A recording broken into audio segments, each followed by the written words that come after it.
Salut la compagnie, c'est Jules Melon et aujourd'hui dans la Ciné Critique, je vais vous parler d'un film italien de Dario Argento, mais alors pas du tout dans le style que vous imaginez, car entre sa première trilogie animalière, on va dire ça, et Profondo Rosso, il a fait en 1973 une comédie à l'italienne, à la fois un peu historique, film en costume du 19e siècle, parodiant cela d'ailleurs, intitulé 5 jours à Milan. Il y a un autre titre français, hein, il me semble. Je l'ai plus sous les yeux, voilà, 5 jours de révolution. Bon. Ou en version originale, Les Cinque Giornate, et avec au casting dans le rôle principal, une pop star, mais aussi un acteur à l'époque, le fameux Adriano Celentano, dont j'ai parlé il y a quelques semaines, puisqu'on entendait une de ses chansons dans le premier film, Nemir Kusturica. Et je ne savais pas qu'on allait plus tard évoquer un film dans lequel il jouait le rôle principal. Alors lui, il a débuté d'ailleurs en jouant son propre rôle chez Lucio Fulci, qui n'a pas fait du tout à l'époque d'Épouvante et de Giallo, bien avant qu'il fasse cela. Il a aussi beaucoup tourné pour Sergio Corbucci. Bref, quand même. Hein. Il a même réalisé un film d'action qui se déroule à Milan. Donc. Et à ses côtés, nous avons Enzo Ceruzico, j'espère que j'ai pas mal prononcé son nom, qui avait débuté très jeune, enfant même, chez De Sica. Voilà. Niveau actrice, on a Marilu Tolo ou Luisa De Santis. Une apparition aussi assez brève de Dario Argento lui-même, qui joue l'homme au bandage. Si vous le repérez, ben, c'est difficile s'il a un bandage. Alors, peu importe. Et c'est très étrange, parce que ce film n'est pas vraiment un film de commande. Ça a été une volonté de Dario Argento de passer à autre chose, de coécrire le scénario, de sortir de ce carcan dans lequel on commençait à l'enfermer, dans ces proto-giallo, polar, voilà. Mais ça n'a pas du tout remporté le succès escompté, ça a même été mal perçu comme film, pour ça qu'il est retourné et qu'il a fait le brillantissime Profondo Rosso dont j'ai parlé lors de Halloween précédent.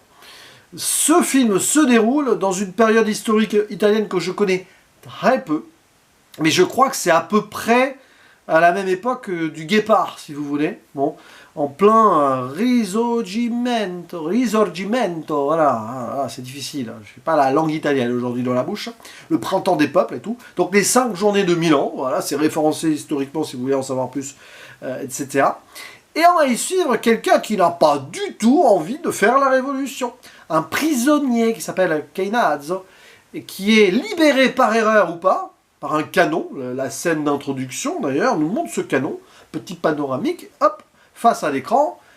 On voit que Dario Argento, il veut faire dynamiter, si vous voulez, les codes du style film historique, pour en faire une comédie un peu déjantée. Et Keinazzo, en étant donc remis dans la rue, il va croiser un peu malgré lui des gens, notamment des patriotes. Et pendant tout le film, alors qu'il navigue un peu à Milan, qu'il va rencontrer un ami boulanger, Romolo, qui vient de Rome, Rome, hein. Les deux vont avoir, lui tout seul ou les deux ensemble, vont avoir des aventures et va perpétuellement être ramené à cette condition guerrière locale. En gros, les patriotes italiens contre les Autrichiens, je simplifie. Le peuple qui veut sa liberté, libertà.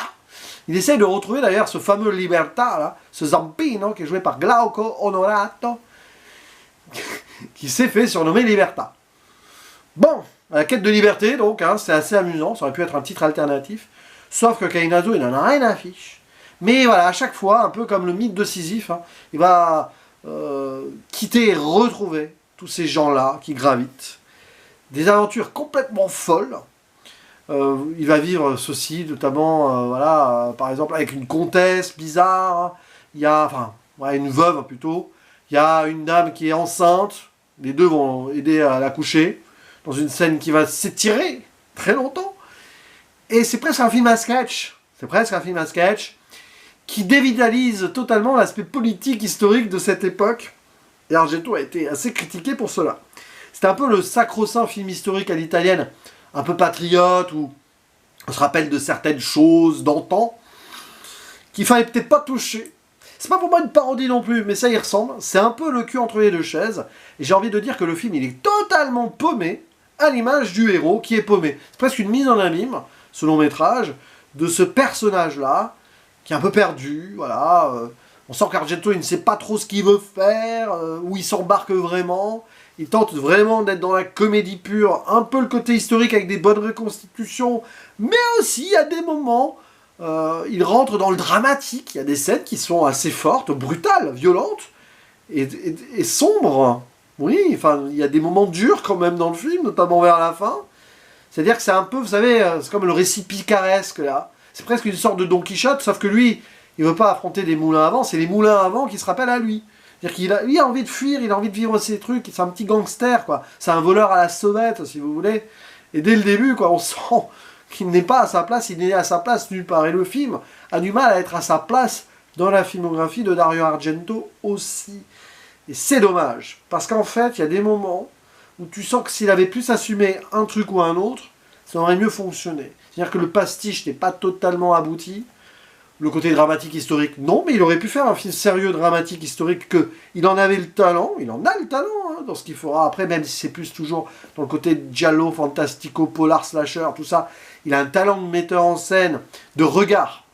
C'est un cinéaste de regard aussi. Et il regarde aussi ces gens perdus. Finalement, là, avec cette personnalité perdue, on a aussi cette personnalité perdue du giallo, comme le personnage principal de Profondo Rosso, comme la protagoniste dans Suspiria, et quelque chose qui les dépasse. Mais évidemment, après, ça s'arrête là, la comparaison. Parce que là, c'est vraiment une farce, quoi. Mais c'est une farce où il veut quand même faire parler sa caméra, et faire parler la souffrance humaine, peut-être l'absurdité, la brutalité de ces combats-là. Alors, il met tout le monde dos à dos, hein. Les révolutionnaires patriotes, les nobles, les bourgeois, même les Autrichiens, enfin, tout le monde est ridicule là-dedans, mais à un moment, il y a des gens qui vivent des trucs durs. Il y a une scène, par exemple, avec un enfant qui pleure, qui ralentit, parce que sa mère, hein, il y a eu des morts autour, c'est très compliqué. Mais vous avez donc cette comtesse un peu nymphomane qui va se sentir excitée parce qu'elle reçoit du sang sur elle. C'est très, très, très bizarre. Très, très bizarre. Et des trucs, finalement, qui sont à contre-temps de ce qui aurait pu être. Mais on va quand même avoir une petite tendresse pour ce personnage principal, parce que Celentano, il est très bien, je trouve, dans cette attitude. C'est bizarre, un peu beau gosse, mais complètement à la ramasse, quoi. Bizarrement, il a ce charisme-là, mais il est décharismatisé, si vous voulez, par moment. Mais il va aussi être un peu le héros, comme avec cette femme enceinte, là. Et ce boulanger, alors c'est complètement ridicule, il ne sert pas à grand-chose, si ce n'est peut-être pour un ressort dramatique à un moment. Mais voilà. Mais il y a des trucs qui m'ont fait rire, mais je trouve que le film, c'est un bordel, hein, c'est bizarre, quoi. Mais il y a des trucs bizarres aussi dans l'idée que ça veut dépolitiser et tout, mais à des moments où on sent qu'il prend frontalement quand même certaines... Je sais pas, moi, certains partis pris.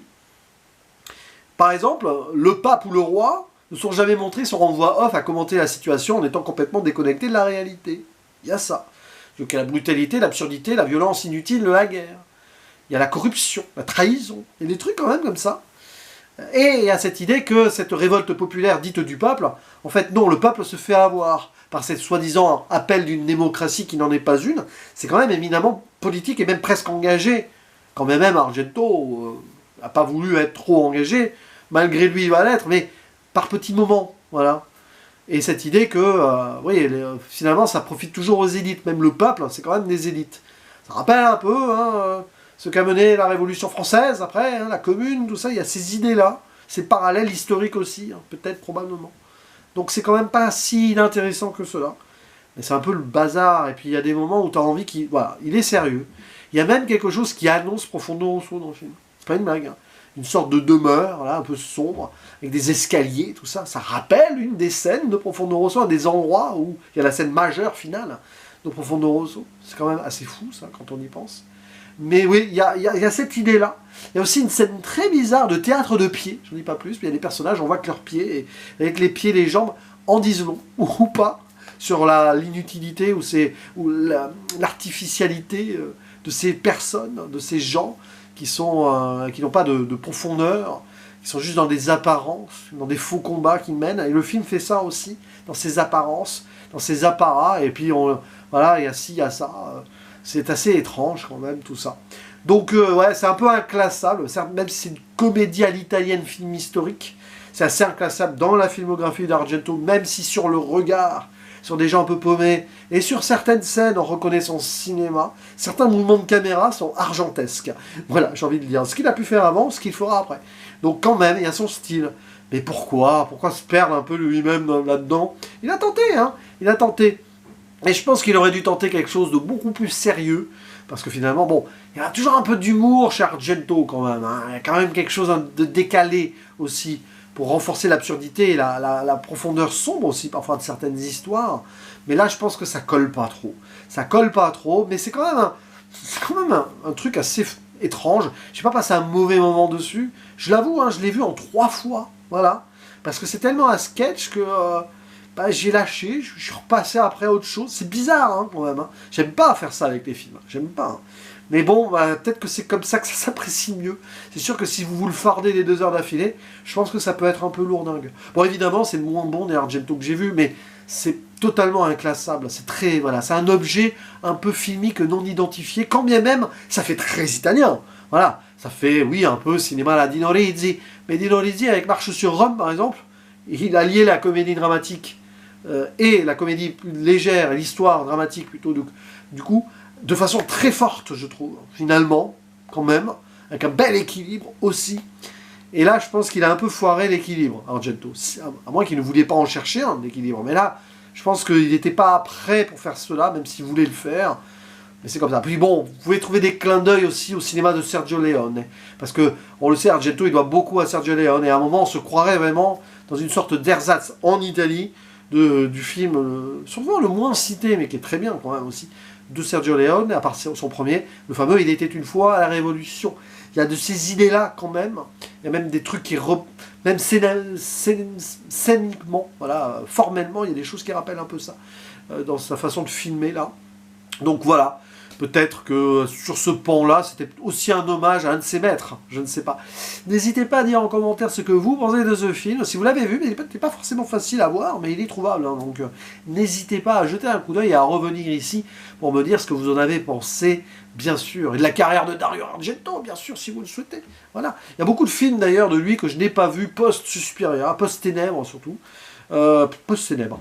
Donc peut-être qu'il a réinjecté les choses qu'il a faites là, maladroitement, parce que je sais que ces derniers n'ont pas été très appréciés de ce qui est là. Peut-être que finalement, c'est pas si étonnant que cela si vous connaissez parfaitement sa filmographie. Mais dites-le moi ci-dessous, on en parle, et je vous dis à la prochaine. Ciao!